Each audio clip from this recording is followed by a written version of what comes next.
I started boxing when I was 10 years old. I won 7 national titles. I won a European gold medal. And at the age of 23, I won an Olympic bronze medal for Great Britain. I got told that I could never punch ever again. I damaged both of my hands. I had a hole in one knuckle, a big tear in the other tendon. I had surgery on both hands, but my hands didn't recover. I got told that I would never be able to punch again. It was then when I went down a bit of a dark spiral in life. When I was little, I used to collect the Guinness World Record books. Couldn't wait to look inside of them and see all of the extraordinary achievements done by all of these extraordinary people. Fast forward 30 plus years right now, my children are doing the exact same thing. I wanted to show my children that with hard work and dedication and the right mindset, we also can do extraordinary things. I just thought that this is the perfect record for me to attempt. When the event started, I felt pretty good. I got over 6,000 punches in the first hour, which was above my target. And then hour 2, 3, 4, I had lots of people around me in the gym that was supporting me and watching. Hour 5 and 6, I was getting energy from I didn't know where, and I had my headphones on and I was singing along and going along. I was like, yeah, I'm breezing this. Hours 8, 9, 10, I pushed myself a little bit harder. But then after hour 12, it made me think, what have I done? I should have slowed these first 12 hours down because I went too hard, and when I come to hour 12, that's when reality kicked in. How am I going to get through this for another 12 hours?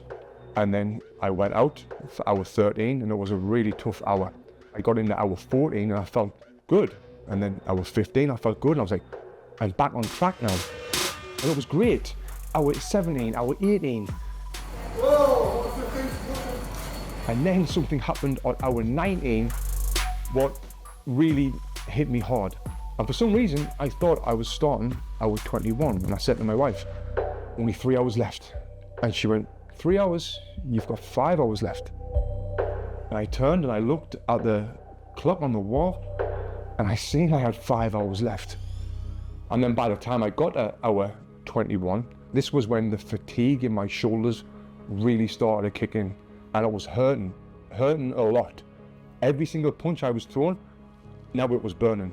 My daughter, before I started this record, she created a little badge for me about this big, and we stuck it on the bag. And I remember at this point when my shoulders were burning, I could see this while I was punching, and it really made me think why I'm doing this. And I thought about my 3 young daughters, and that really did help me push through that burning sensation and get through hour 22, 23 until we got to hour 24. And it was here where I achieved something pretty extraordinary. Before I started this record, my goal was to get 84,600 punches. That's the equivalent of 1 punch a second for 24 hours.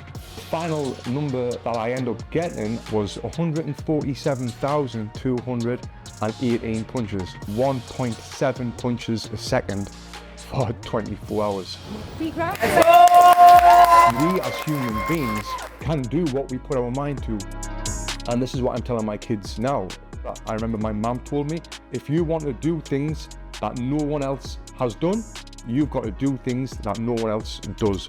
And standing in the gym, punching the heavy bag for 24 hours, yeah, people is not doing that.